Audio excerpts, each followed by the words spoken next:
kanilang mga kamay. I got this times 3 magnifier. It's gonna be for use EOTech. Ano pinapanood niyo sa lupa? Gulay po. At saka, anong mga gulay? Ilan sa mga gulay na nasa bahay po ang itinatanim niyo sa nasabing lupa na yan? Talong po, tsaka okra, at tsaka ay... Anong hugis ng talong? Kasi may mga talong ako. Iba-iba yung may maiksi, may mahaba. Tama. Yung mahaba po. Maliit, pero mataba. Di ba maliit? Maliit na mahaba. May mahabang payat. Aubergine. Yes, yun ang tawag Hindi ko alam dyan. Oh, hindi ko lang akala. Very heavy. Pero ano mas mahal, yung mahaba o yung maliit na mataba?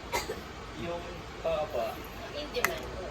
Madali kasi ito. yun talaga yung mahal. In demand yung mahaba. Saan mo nalaman yan? Sino mga nag-demand niya? Sino nag-demand? Yung in-order ko kasi sa Norte, gano'n.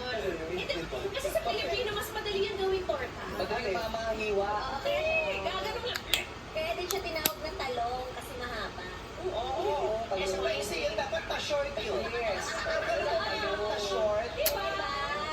Ang galing talaga nung gumawa ng pangalan ng talong. Tama ka, Kimchi. Sama talaga. Oo. Pero dahil sa joke mo na yan, bawal ka muna lumabas. Eto na! Pwede na. Pwede na. Okay. Kamusta mga magulang mo kayo? Okay lang po. Ano yung okay? Wala. Wala nga si You can Ate loosen Karima. this up, the Picatinny for the Picatinny. Sana shinare mo.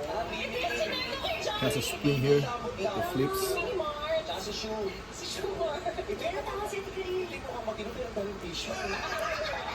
Saka siya lang mag-isa, ayaw na isama. Yes, pag hindi natin siya sinama, magdadamdam siya. Pero pag siya naman, mag-isa lang din siya nakakaalam ng mga nanang Sige na, batiin nyo na. Sige, sige, batiin mo ito tayo. Para masisip ka. Wala ka! Hindi pa pinabati! Sa mga magulang ko na sumusuporta sa akin. Lalo na sa mga patient fans ko, sa mga teachers ko. Ay, At sa teacher na sa sino? Paano fans mo pa? Asian fan? patient fans. Nagpa-fans ka? Only fans ka Kasi din? nagpo-post sila na good luck, J-Mart. Good luck, Jay. Ang maganda yan, di ba? Pupunta ka rito sa laban nito ng alam mo maraming sumusuporta sa iyo. Nakakapagpapag sa iyo yan, nakakapagpalakas ng loob mo. Minsan yung mga nakaka-pressure.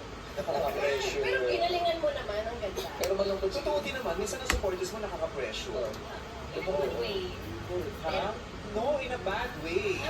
Oo, sa trail talk tayo, Karil, ha? Hindi lahat ng support nakaka-good way. Good ang effect sa'yo. Nakaka-pressure. Pag sumusobra ang support sa'yo, may pangit na epekto sa'yo yun. To be perfect. Mataas ang Ito din expectation perfect sa'yo. yung demands, hindi lang pressure yung demands. May mga taong sinasabing supporter nila sa'yo, supporter ka nila, supporter nila ikaw, Oo, pero... pero yung demand na binibigay sa'yo, ikababaliw mo. Halos ang kini ng buhay mo. Kaya ang daming artist na ganyan eh. At meron akong recently mga nakausap na grupo ng mga artist. Yung talaga yung iniintay nila. Yung hard to pressure see. and demands ng mga supporters nila. Kasi baka mismo yung private life nila. Ako sinasabi ko, pumapasok they are sila. not real supporters because your real supporters, ang hangad nila ikabubuti mo. Di ba? Hindi nila gugustuhin na ikahirap mo yan o ikapalipit mo sa, di ba?